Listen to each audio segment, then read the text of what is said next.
अस्सलाम वालेकुम, मैं हूं मुनीज़े जहांगीर और नाजरीन आपको बिलेटेड ईद मुबारक हो।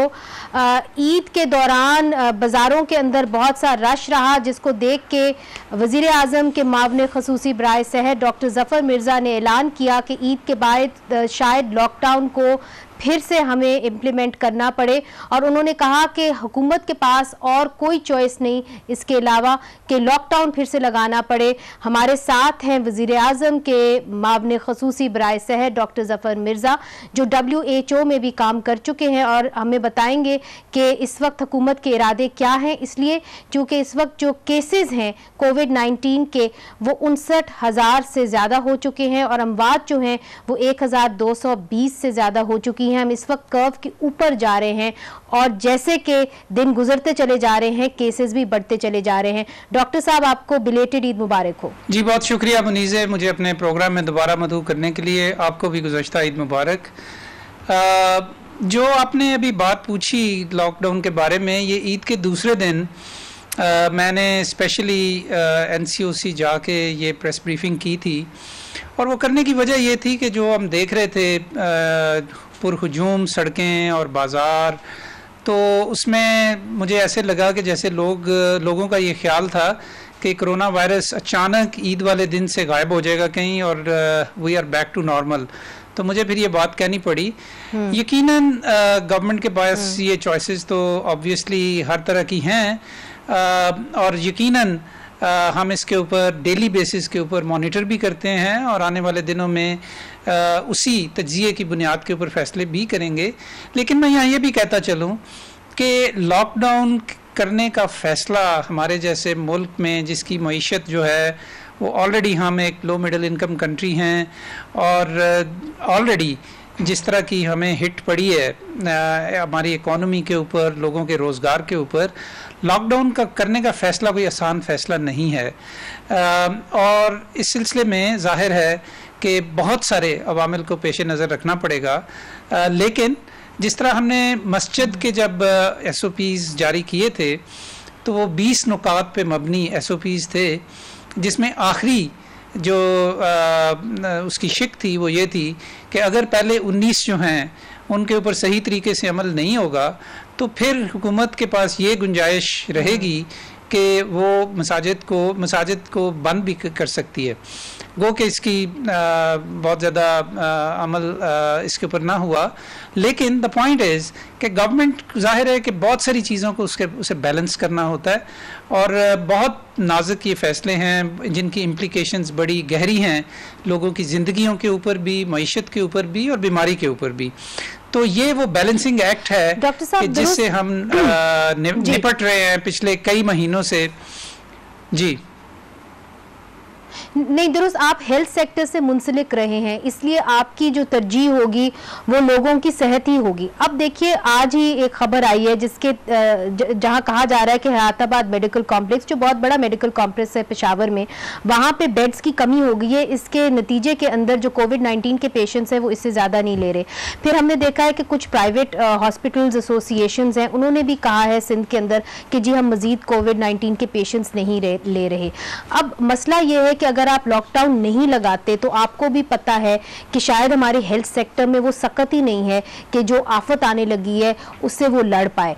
तो आपकी अपनी असेसमेंट क्या है? मुझे पता है आपने मुशावरत से ये फैसला करना है, मगर चूंकि आप ही मावने ख़ुसूसी बराए सेहत हैं, मैं चाहूंगी कि मैं आपका ओपिनियन भी लूं और लोग जाने कि आप इसके बारे में क्या सोचते हैं लॉकडाउन के हवाले से। एक तो ये हमारे यहाँ इस वजह से पैनिक का एहसास है, ख़ास तौर पे बड़े शहरों के अंदर, कि जैसे पाकिस्तान के हेल्थ केयर सिस्टम जो है वो बिल्कुल सैचुरेट हो गया है और उसने अपनी कैपेसिटी पूरी कर ली है और लोगों को बेड्स नहीं मिल रहे, लोग वेंटिलेटर्स नहीं मिल रहे।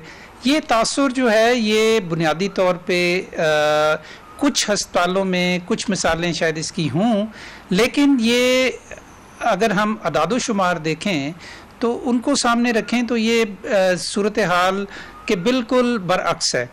मैं आपने पेशावर की बात की तो मैं आपको पेशावर की मिसाल दे रहा हूँ कि वहाँ पे जो कोविड पेशेंट्स के लिए वेंटिलेटर्स मुख्तस किए गए हैं, यानी कि डेडिकेटेड जो हैं, वो 508 है और हमारे डेटा जो पिछले 24 घंटे का है उसके मुताबिक सिर्फ 37 लोग हैं वेंटिलेटर्स के ऊपर।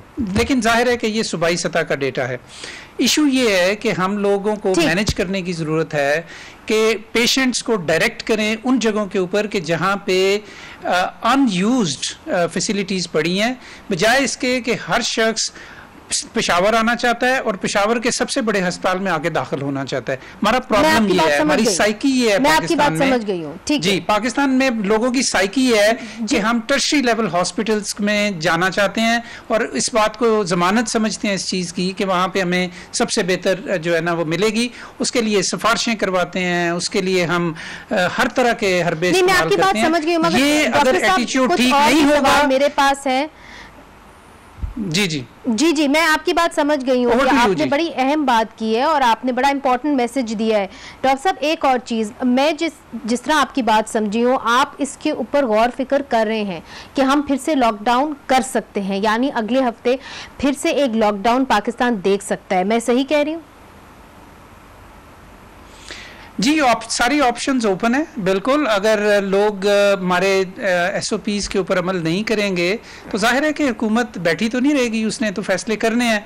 तो हमारी नेक्स्ट वीक जब मीटिंग्स होंगी तो इसके ऊपर गौर करेंगे और यकीनन हर चीज़ को मद्देनज़र रख के फैसले करेंगे। अब आपने जब लॉकडाउन को नरम किया या रिस्ट्रिक्शंस को ईज किया तो तब आपके बकौल आपके हम केसेस बढ़ रहे थे, यानी हम कर्व ऊपर जा रहा था, मगर हमने लॉकडाउन को नरम किया जिसके नतीजे में मज़ीद और केसेस जो हैं वो बढ़े हैं।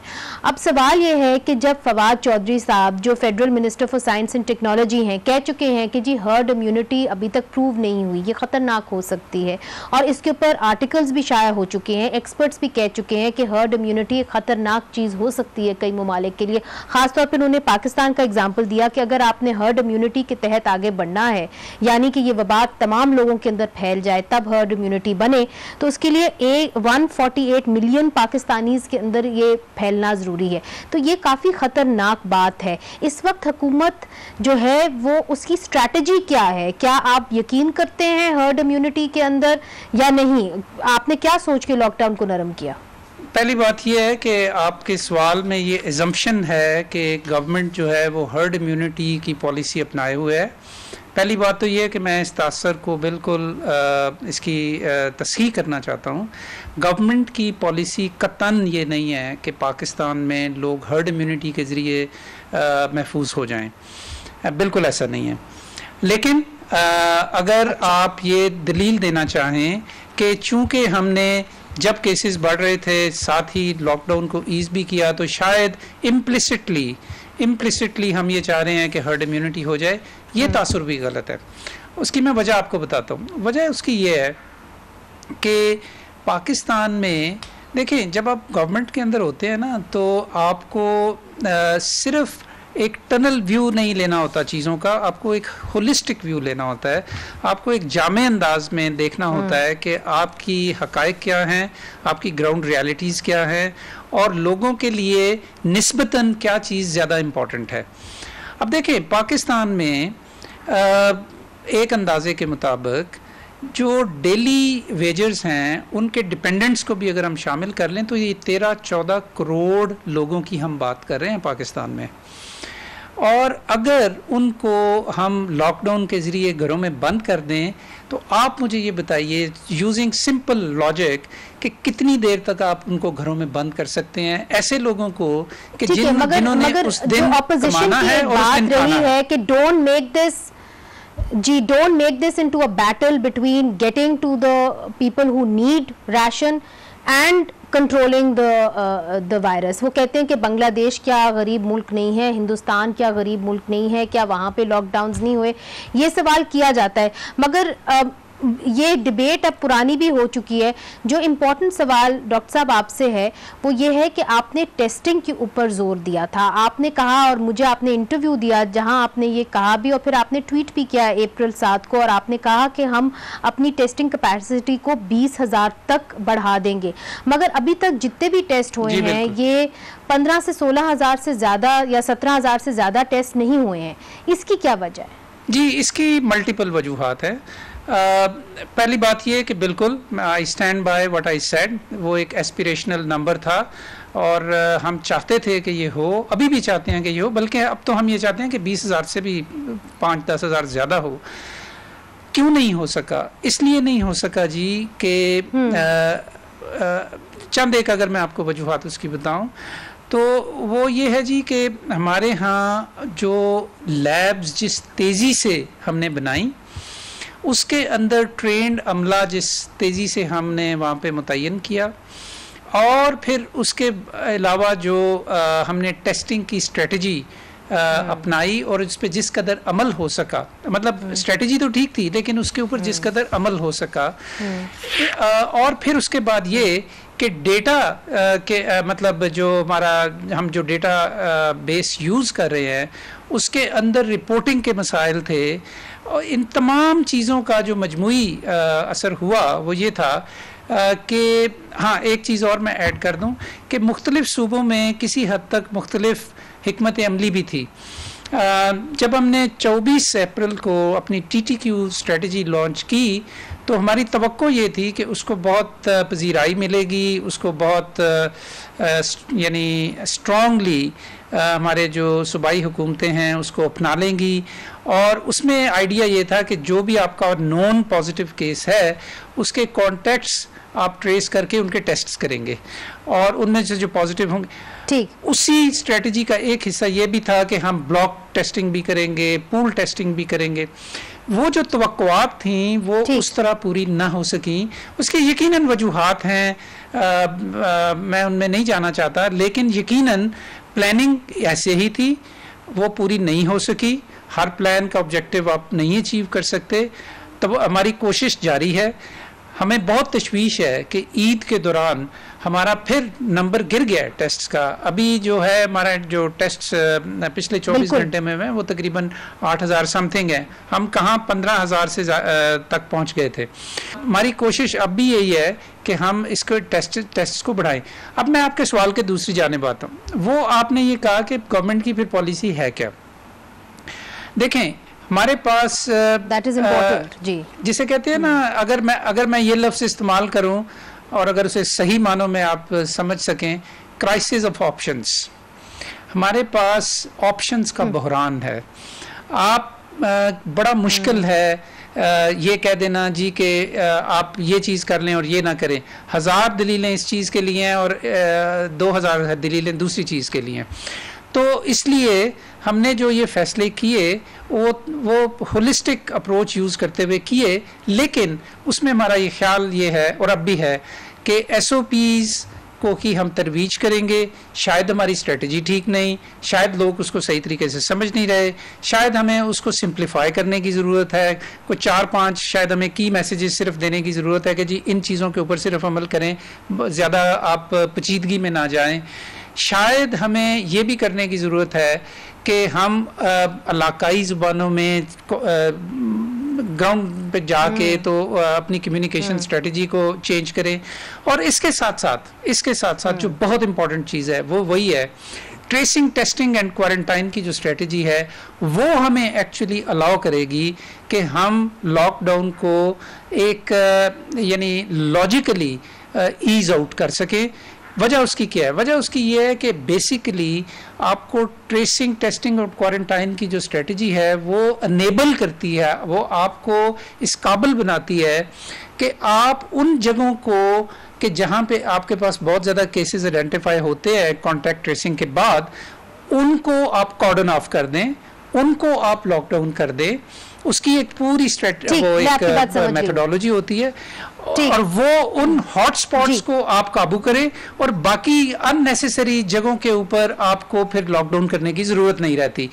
ओवरऑल हमारी स्ट्रेटजी ये है। हमारे पास अमल करने के अंदर यकीनन दिक्कतें हैं, सोर्सेज हमारे भी हैं, तो मुझे उसके तहत ये पता चला, मुझे नहीं पता सही है कि गलत है, मगर बहुत सारे ऐसे लोग थे काबीना के अंदर जो कह रहे थे कि नहीं, लॉकडाउन को बरकरार रखना चाहिए, और कुछ ऐसे लोग थे जो कह रहे थे कि नहीं, बिल्कुल ही इसको ईज आउट कर देना चाहिए, रिस्ट्रिक्शंस उठा देनी चाहिए। मुझे खबर ये आई थी कि आप उन लोगों में से थे जो कह रहे थे कि नहीं, लॉकडाउन को बरकरार रखना चाहिए, इसलिए क्योंकि मुझे खदशा है कि केसेस और बढ़ जाएंगे। Am I right? देखें, बात यह है कि I don't want to comment on this because cabinet की जो डिस्कशंस होती हैं वो कॉन्फिडेंशियल डिस्कशंस होती हैं, लेकिन मैं इसको एक और तरीके से आपको बयान करूंगा, और वो ये है कि अगर आप पूरी दुनिया में देखें तो 2 स्कूल्स ऑफ थॉट्स हैं, और मुल्कों के अगर आप रिकॉर्ड्स उठा के देखें पिछले 3-4 महीने के, यूके मेरा ख्याल है उसकी बड़ी अच्छी एग्जांपल है। वो उन्होंने शुरू किया, कोई चीज़ उन्होंने लॉकडाउन नहीं की, वहाँ पे फिर जब केसेस बहुत ज़्यादा आने शुरू हो गए, डेथ्स बहुत ज़्यादा होनी शुरू हो गई, तो उन्होंने फिर एकदम क्रैकडाउन किया। इसी तरह अमेरिका की भी एक तरह से इसी तरह की एग्जांपल है, दीगर ममालिक में भी ऐसा हुआ। इसके बारे में देखें, ये कोई परफेक्ट साइंस नहीं है, लिहाजा आप बिल्कुल ये एक्सपेक्ट कर सकते हैं, इसकी तवक्को कर सकते हैं कि जहाँ 40-50 लोग बैठे होंगे और इस मौजू के ऊपर जब डिस्कशन होगी तो यकीनन मुख्तलिफ आरा आपके पास आएंगी, और हर शख्स को अपनी राय रखने का हक है। हम चूँकि पब्लिक हेल्थ से हैं और हेल्थ हमारी क्या राय थी, आपने हमें ये नहीं बताया।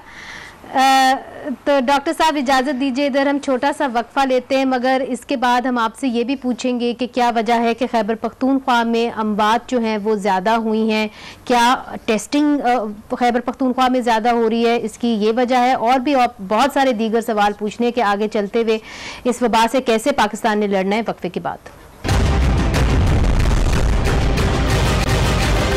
वेलकम बैक नाजरीन, इस वक्त हमारे साथ हैं वज़ीर आज़म के मावने ख़ुसूसी बराए सेहत डॉक्टर ज़फ़र मिर्ज़ा साहब। डॉक्टर साहब, ब्रेक से पहले हम बात कर रहे थे कि कोरोना वबा से कैसे लड़ना है। अभी तक फैसला ये नहीं हुआ कि लॉकडाउन होगा कि नहीं होगा, जाहिर है ये फैसला मुशावरत के साथ ही होगा, मगर मुझे ये बताइए कि अमवात भी बढ़ रही हैं, खैबर पख्तूनख्वा के अंदर अमवात क्यों ज़्यादा हैं? कुछ एक्सपर्ट्स कहते हैं कि जी इसलिए चूँकि खैबर पख्तूनख्वा WHO के गाइडलाइंस को फॉलो कर रहा है, और जो भी डेड बॉडी आ रही है जिसका कोई खास वजह नहीं है क्यों उनकी मौत हो गई, तो उनके ऊपर भी टेस्ट किए जा रहे हैं, क्या यही एक वजह है? नहीं जी, ये वजह नहीं है, ये अब हर जगह पे हो रहा है। लेकिन मैं, अगर आप मुझे इजाज़त दें तो मैं आपका जो पिछली हमारी डिस्कशन थी उसमें एक बात मैं इजाफा करना चाहता हूँ, फिर मैं फौरी तौर पे आपके सवाल के जवाब पे आ जाऊँगा। और वो पिछली जो डिस्कशन थी लॉकडाउन और नो लॉकडाउन, उसमें सबसे इम्पॉर्टेंट, उसमें बहुत इम्पॉर्टेंट चीज़ ये है कि अगर देखें जो दुकानें हैं, मसाजिद हैं, जो ये जो इंडस्ट्री है, पब्लिक ट्रांसपोर्ट है, अगर इसके मालिकान ख़ास तौर पे जो और जो एम्प्लॉयर्स हैं वो अगर अपनी ज़िम्मेदारी महसूस करें तो उनके लिए फिर ये आसान हो जाएगा कि वो अपने बिजनेसेस भी जारी रख सके और बीमारी के फैलाव का सबब भी ना बने। तो मैं ये मैसेज देना चाह रहा था उनको कि अगर वो ये चीज़ करें तो काफ़ी हद तक इस पे अमल हो सकता है। अब मैं आपके दूसरे सवाल के ऊपर आता हूँ। देखें जी, यकीनन बाइस तशवीश है, KP में बहुत ज़्यादा अमवात हैं निस्बतन, वहाँ पे टेस्ट्स निस्बतन कम हैं, इसके बावजूद अमवात ज़्यादा हैं। इसके ऊपर हमने बड़ा गौर खोज किया है। नेशनल कमांड एंड जो हमारा ऑपरेशन सेंटर है उसमें हमने एक पूरा सेशन किया चंद घंटों का इसके ऊपर, और उसमें जो चंद वजूहात हमारे सामने आई जी, उनमें एक तो ये थी कि वहाँ पे बहुत बड़ी वजह जो है वो ये है कि अगेन वो लिंक करूँगा मैं अपनी पहली बात से कि बहुत सारी जो डेथ्स हैं वहाँ पे वो डेथ ऑन अराइवल होती है या मतलब डेड लोगों को लाया जाता है, और वजह उसकी अगेन ये है कि लोग इंतज़ार करते हैं दूर अफ्तादा इलाकों में, KP में, कि जब वो इतने क्रिटिकल हो जाते हैं और लोकल डॉक्टर्स उनको जवाब दे देते हैं तो फिर वो आखिरी डिच एफर्ट के तौर पे कोई पिकअप करवा के कोई गाड़ी में डाल के अपने मरीज़ को या एम्बुलेंस में डाल के तो वो पेशावर लाते हैं। उस इतने अरसे में मगर डॉक्टर साहब कता कलामी माफ, ये तो फिर क्वेटा में भी होना चाहिए ना, बलूचिस्तान में तो और भी ज़्यादा बुरे हालात हैं, किसी भी बड़े शहर के अंदर अच्छे अस्पताल नहीं है, जो मेजर अस्पताल है वो तो क्वेटा के अंदर है। कोयटा के अंदर आप ठीक कह रही हैं, लेकिन बलूचिस्तान और KP में एक बहुत बड़ा क्वालिटेटिव डिफरेंस है, और वो ये कि वो उनके जो दूर अफ्तादा इलाके हैं वो बिल्कुल कटे हुए हैं, वहाँ पे आमदोरफ्त उतनी नहीं है जितनी कि KP के अंदर है, और ये एक बहुत बड़ी वजह है इसकी। अच्छा, दूसरी वजह ये है जी, दूसरी वजह ये है कि वहाँ पे बहुत सारे mail population in old age वो रिलीजियस एक्टिविटीज़ और प्रीचिंग में बहुत ज़्यादा इन्वॉल्व होते हैं, तबलीगी जमातों के दौरों पे जाते हैं। और एक स्टेज पे आपको याद है कि बहुत सारे तबलीगी जो हमारे भाई हैं उनके अंदर पंजाब में ख़ास तौर पे जब वो हुआ था इनका बहुत बड़ा अकट वो रायमंड के अंदर, तो उसमें इज्तिमा जो हुआ था तो उसमें फिर बहुत सारी पॉजिटिविटी आई थी। ये लोग सिर्फ पंजाब से नहीं थे, ये पूरे पाकिस्तान से इकट्ठे हुए, तो इनकी एक बहुत बड़ी तादाद जो है वो केपी से आती है। तो कहने का मतलब ये है कि वहाँ पे old age and these activities are very common. तीसरी इसकी वजह यह है जी वहाँ की कल्चर, मसाजिद और हुजरा का जो कल्चर है वहाँ पे, उसमें ह्यूमन इंटरेक्शन बड़ा क्लोज प्रॉक्सिमिटी के अंदर होता है। और बावजूद बे इंतहा यानी कम्युनिकेशन के ये कल्चर को तब्दील नहीं किया जा सका या उसमें कोई क्वालिटेटिव तब्दीली नहीं आई पिछले 3-4 महीने में, बावजूद इसके कि बहुत ज़्यादा इसके ऊपर कम्युनिकेशन भी की गई। अच्छा, मैं बात समझी डॉक्टर साहब, एक अहम सवाल और एक आखिरी में सॉरी एक बहुत इंपॉर्टेंट चीज़ है, एक आखिरी चीज़ जो मैं आपको बताना चाह रहा हूँ वो ये है, वो आखिरी चीज़ ये है कि जब हम ओल्ड एज की बात करते हैं तो ओल्ड एज में लामहला आपको दूसरी बीमारियां भी होती हैं। 2 बीमारियां ख़ास तौर पे जिनकी परसेंटेज बहुत ज़्यादा है उन लोगों के अंदर के जिनकी डेथ्स होती हैं 60 इयर्स और 60 इयर्स से ज़्यादा, वो है हाइपरटेंशन और डायबिटीज़, यानी शुगर का मर्ज़ और दिल का आर्जा या ब्लड प्रेशर। तो ये तमाम चीज़ों का इंटरप्ले है, इनका कंट्रीब्यूशन है इन डेथ्स के अंदर। और यकीनन आखिर में ये कहता चलूँ कि यकीनन कुछ शायद ऐसी वजूहात भी हैं जिनका हमें अभी नहीं पता। इधर हमने बहुत सारे डॉक्टर्स का इंटरव्यू किया है और वो ये कहते हैं कि क्योंकि सारे डेड बॉडीज़ के टेस्ट नहीं हो रहे, कोविड टेस्ट नहीं हो रहे, इसलिए हम इसको सर्टन नहीं कर सकते कि कितने जो हैं लोग वो इस कोविड-19 से मरे हैं, तो इसीलिए केसेस ज़्यादा भी हो सकते हैं। और ये तमाम डॉक्टर्स ने हमें कहा है, चाहे वो कराची से हों या लाहौर से हों। नहीं, देखें दो चीज़ें हैं। एक तो ये कि एक्चुअल केसेस, एक्चुअल पॉजिटिव लोग कितने हैं इस वक्त पाकिस्तान में, वो यकीनन कई गुना ज़्यादा हैं उनके कि जिनके बारे में हमें पता है। ये तो मतलब सिंपल बात है, ये सारी एपिडेमियोलॉजी हमें यही बताती है, सारे मुल्कों के अंदर यही सूरत हाल। जहाँ तक डेथ्स का ताल्लुक है ना जी, डेथ का डेटा जो होता है ना वो मोस्ट रिलायबल डेटा होता है, इसलिए कि घरों के अंदर अगर कोई बीमार है तो उस बहुत कम ऐसा होता है। आप खुद सोचिए, अपने इर्द गिर्द अपने माशरे में देखिए कि घर के अंदर जब कोई शख्स बहुत ज़्यादा बीमार हो जाता है तो लामहला जब उसकी सूरत इतनी क्रिटिकल हो जाती है तो लोगों को अपनी चीज़ें बेचनी भी पड़े, उधार भी लेना पड़े, कर्जे भी लेने पड़े, वो अपने मरीज को अस्पताल में लेकर आते हैं। ठीक है। और अब चूंकि कोविड-19 है तो लिहाजा इसके बारे में हसासियत ज़्यादा है, लिहाजा बीमार शख्स को घर में उसकी होती हैं, अभी भी होती हैं, मैं ये नहीं कह रहा कि कतन नहीं होती, लेकिन उनकी शरह बहुत मिनिस्क्यूल है निस्बतन उन लोगों के। मैं आपकी बात समझ गई डॉक्टर साहब, वक्त की किल्लत है, मैं आखिरी सवाल आपसे करना चाहती हूं, if you don't mind. Private hospitals ने आपके साथ कितना ताउन किया है? चूंकि हमारे पास ये इन्फॉर्मेशन है कि private hospitals and clinics association ने ये कहा है हाल ही में, और सिंध गवर्नमेंट को कहा है कि जो आपने 20% आपने कहा है कि जी बेड्स होने चाहिए कोरोना वायरस पेशेंट के लिए, वो कहते हैं कि वो मुमकिन नहीं हो सकेगा। तो इस वक्त हुकूमत के साथ प्राइवेट हॉस्पिटल्स कितना ताउन कर रहे हैं और उस हवाले से आप क्या कहेंगे मुख्तसर साहब?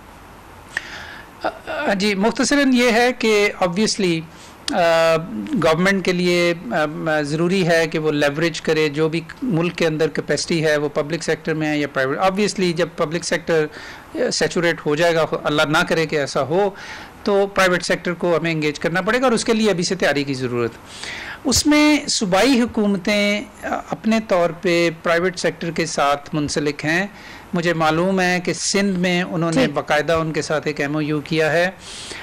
ICT में हमने यहाँ पे 5 अस्पतालों के साथ किया है और हमारी टर्म्स ऑफ एंगेजमेंट बड़ी मुख्तलिफ हैं।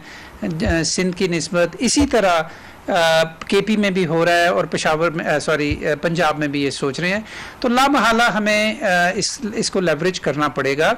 टर्म्स ऑफ एंगेजमेंट जो हैं वो शायद मुख्तलिफ हों मुख्तलिफ जगहों के ऊपर।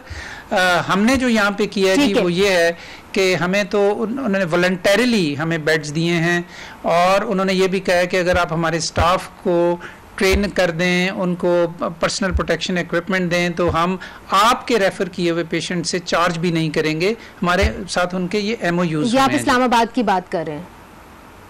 जी जी जी। डॉक्टर साहब, बिल्कुल आखिरी सवाल, चूंकि ये बड़ी अहम बात है, चूंकि गर्मी के महीने आने वाले हैं, आप क्या ये उम्मीद थी कि गर्मी से जो ये है वबा टूटेगी, केसेस कम होंगे, ऐसा ना हुआ? अब आपकी जो रिसर्च है या आपके एक्सपर्ट्स आपको क्या बता रहे हैं इस हवाले से? जी, हमने हाल ही में जो हमारा पाकिस्तान का महकमा मौसमियात है उसके साथ मिलकर एक पूरी स्टडी की है और उनके मुताबिक गर्मी का यकीनन असर है बीमारी के फैलाव को कम करने के हवाले से भी, और ख़ास तौर पे ह्यूमिडिटी का, यानी जो वो क्या कहते हैं उसमें हवा में नमी का तनासब जो होता है उसका बहुत ज़्यादा असर है। और लिहाजा आने वाले दिनों में जब बरसात ख़ास तौर पे जब शुरू होगी तो इम्कान इस चीज़ का है कि उसका भी बड़ा वाज़े तौर पे इसके ऊपर असर पड़ेगा। ये वर्क इन प्रोग्रेस है, इसके बारे में कोई हतमी राय अभी देना मुमकिन नहीं, लेकिन बहुत सारे अवामिल के साथ ये भी एक इम्पॉर्टेंट एलिमेंट है कि जिसको हम फैक्टर इन कर रहे हैं अपनी फ्यूचर प्रेडिक्शंस के ऊपर। बहुत बहुत शुक्रिया डॉक्टर ज़फ़र मिर्ज़ा साहब, आपने हमें ज्वाइन किया और बहुत सारे इदाद शुमार आपने सामने रखे और आगाही दी लोगों को। और आपका ये कहना है कि अगर जो अवाम है SOPs को फॉलो नहीं करेगी तो फिर हुकूमत को मजबूरन एक और लॉकडाउन करना पड़ेगा। आपका ये भी कहना है कि हमें उम्मीद है कि बरसात के मौसम के अंदर केसेस की तादाद कम होगी, मगर हमने जो अपनी रिसर्च है उसके अंदर देखा है कि सऊदी अरब के अंदर, हिंदुस्तान के अंदर, बांग्लादेश के अंदर इन केसेस के ऊपर कोई टेम्परेचर का कोई असर नहीं हुआ। बहुत बहुत शुक्रिया डॉक्टर ज़फ़र मिर्ज़ा साहब हमें ज्वाइन करने का। नाज़रीन, इधर एक वक्फा लेते हैं और वक्फे के बाद हम आपको लेके जाएंगे कराची और आपको दिखाएंगे कि कराची के अंदर जो अलमनाक हादसा हुआ उसकी तहकीकात, एयरप्लेन की तहकीकात कहां तक पहुंची है। वेलकम बैक नाजरीन, और अब स्पॉटलाइट है उस अलमनाक हादसे के ऊपर जो कराची में हुआ, जिसके नतीजे में 97 अफराद जो हैं वो अपनी जान की बाजी हार गए। उसके अंदर से सिर्फ 2 लोग जो हैं वो बचे। आप समझ ही गए होंगे मैं PK 8303 की हादसे की बात कर रही हूँ और उस हवाले से बहुत सारी डेवलपमेंट्स जो हैं वो सामने आई हैं। मंगल को त्यारा साज कंपनी एयरबस ने भी तहकीकात का आगाज़ करते हुए 11 रुकनी टीम जो है वो पाकिस्तान भेज दी है, मगर आज पाकिस्तान एयरलाइन पायलट्स एसोसिएशन ने इल्ज़ाम आयद किया है कि त्यारा हादसे की तहकीकात को गलत रुख दे दिया जा रहा है और इस तरीके से असल किरदारों को बचाने की कोशिश की जा रही है। इस हवाले से बात करने के लिए हमारे साथ मौजूद हैं कैप्टन इमरान नरेजो साहब, जो जनरल सेक्रेटरी हैं पालपा के। बहुत बहुत शुक्रिया जी हमें ज्वाइन करने का। आप क्यों जो है इस तहकीकाती टीम के ऊपर कॉन्फिडेंट नहीं हैं? आपको क्या एतराज़ात है इस तहकीकाती टीम के ऊपर? बिस्मिल्लाहिर्रहमानिर्रहीम। सबसे पहले तो इस अफसोसनाक वाक़े की जितनी भी मजम्मत की जाए उतनी ही कम है। आपने अपना सवाल किया कि हम इस तहकीकात के अमल से क्यों खुश नहीं हैं या क्यों हम इस अमल के ऊपर शक कर रहे हैं। देखिए जी, ये जो तहकीकात होती हैं वर्ल्ड वाइड जिसमें एक्सीडेंट इन्वॉल्व होता है, इसके एक कन्वेंशन हमने साइन की भी है, उसको शिकागो या यूनाइटेड नेशन कन्वेंशन है। उसके एनेक्स्चर 13 पैरा 5.4 में बिल्कुल क्लियरली डिफाइन है कि एक एयरलाइन में अगर कोई ऐसा एक्सीडेंट हो तो उसको किस तरह से इनिशिएट किया जाता है। यही हमारा सबसे पहला बेसिक सवाल था कि जो इन्वेस्टिगेशन टीम बनी उसके अंदर, मैं उनकी क्रेडिबिलिटी पे हरगिज़ नहीं बात करना चाहता, वो मेरे लिए सारे मोहतरम है। मैं सिर्फ ये चाहता था कि बैलेंस टीम हो, उसमें कमर्शियल पायलट के लोग शामिल हों, प्रॉपर लोग हों, ताकि हमें फैक्ट्स पता लगें। ये इन्वेस्टिगेशन जिस दिन से शुरू हुई है रिवर्स ऑर्डर में चल रही है, क्योंकि जब एक इन्वेस्टिगेशन होती है उसका पहली चीज़ होती है इन्वेस्टिगेशन होना, उसके बाद उसकी फाइंडिंग्स आती हैं, फिर उसके बाद उसकी इम्प्लीमेंटेशन होती है। उन फाइंडिंग्स में हम किसी को किसी चीज को भी जिम्मेदार ठहरा सकते हैं कि इन वजूहात से ये चीज हुई, लेकिन पहला process investigation, findings and then implementation. यहां पर तो एक लास्ट प्रोसेस पे लोग चल रहे हैं कि जी किसी को ब्लेम गेम करके इस कसूरवार ठहरा दिया जाए ताकि इस इन्वेस्टिगेशन को जल्द अज जल्द निपटाया जाए। नरेजो साहब, आपकी बात समझना बहुत जरूरी है। क्या आप चाहते हैं कि पैल्पा के जो पायलट्स हैं वो इस तहकीकाती टीम का हिस्सा बने, या आप चाहते हैं कि इंटरनेशनल पायलट्स जिन्होंने एक पेशरफ्त भी की और कहा है कि जी हम इस तहकीकाती टीम का हिस्सा बनने को तैयार हैं, कि इंटरनेशनल पायलट्स एसोसिएशन ने ये पेशरफ्त भी की है और ये कहा है कि हम इसके ऊपर तहकीक कर सकते हैं?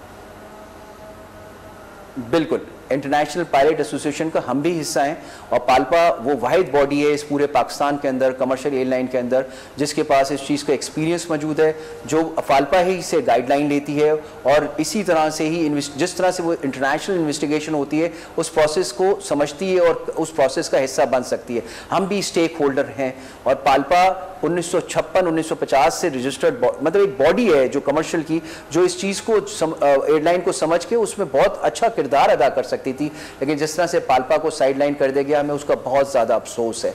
और ये इन्वेस्टिगेशन अगर तो नरेजो साहब, अगर पाल्पा के पायलट्स को इस तहकीकाती टीम का हिस्सा बनाते हैं तो इसके पर कुछ एतराज़ात हैं, चूंकि हमने भी कुछ ऑफिशियल से बात की है और अगर आपने हुकूमत की इब्तदाई तहकीकाती रिपोर्ट देखी हो तो उसके अंदर उन्होंने बहुत सारे एतराज़ात उठाए हैं पायलट के ऊपर, और उन्होंने ये भी कहा है कि जिस तरीके से पायलट्स की ट्रेनिंग स्ट्रक्चर्ड है उस तरीके से पाल्पा जो है उसका अमल दखल बहुत ज्यादा है, जिसके नतीजे के अंदर पायलट सही तरीके से ट्रेनिंग हासिल कर ही नहीं सकते। और उन्होंने ये दावा भी किया है कि अगर आगे बढ़ना है और सही तरीके से जहाज़ों को चलाना है और इस तरह से हादसात से बचना है जिसके अंदर इतना ज़्यादा जानी नुकसान हुआ है, उन्होंने कहा है कि सारे पायलट्स की ट्रेनिंग जो है वो एमिरेट्स करे, इत्तेहाद करे, अब कतर करे, और जो अप्रूव है ट्रेनिंग ऑर्गेनाइजेशन उनसे किया जाए, इंस्टेड के जी जो पाल्पा के पायलट्स हैं वो इनके एग्जाम्स लें।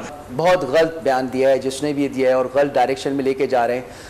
ये तहकीकाती कमेटी का हिस्सा है जी, कोई भी जी बिल्कुल बिल्कुल। मैं आपको इस बात का बड़ा आसान जवाब देना चाहता हूं और मैं चाहता हूं लोगों को अवेयरनेस हो।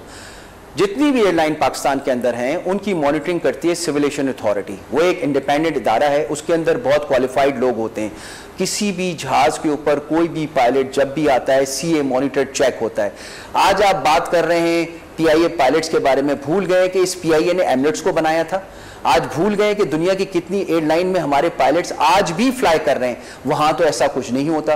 क्या पीआईए के जहाज आज क्या सेफ नहीं उड़ रहे? आज भी पीआईए के जहाज उड़ रहे हैं। कोरोना में क्या पीआईए के जहाज 16-16 घंटे 18-18 घंटे उड़ते रहे, क्रॉस अटलांटिक जा रहे हैं। बहुत सारे सवालात उठाए जा रहे हैं पायलट की कारकर्दगी के ऊपर, इसलिए चूंकि हकीकत तो ये है कि जो फ्लाइट थी उसकी बेली लैंडिंग हो चुकी थी, इस फ्लाइट का टचडाउन हो चुका था, मगर फिर पायलट ने यह फैसला किया कि उसको फिर से उड़ाए और फिर वापस लाए।